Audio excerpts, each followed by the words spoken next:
Pasukan Rusia melancarkan serangan presisi menggunakan drone dan amunisi granat terhadap tentara Ukraina dan kendaraan militer mereka di wilayah Sumy, tepatnya di jalan yang menghubungkan Basovka dan Yunakovka.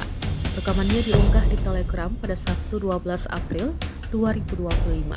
Dalam serangan ini, drone tempur Rusia mengidentifikasi pergerakan kendaraan militer Ukraina di jalur tersebut.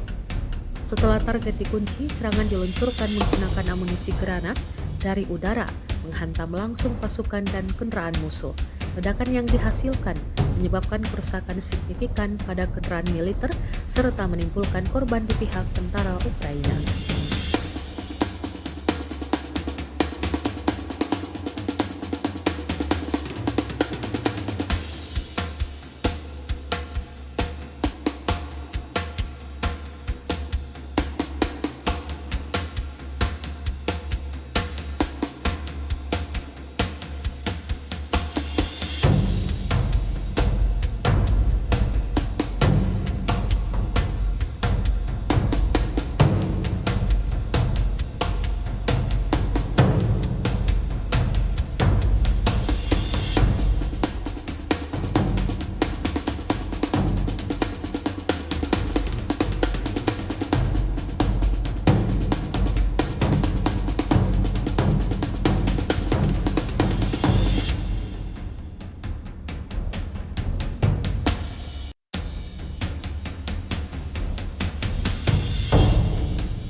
Download Tribun X sekarang, menghadirkan lokal menjadi Indonesia.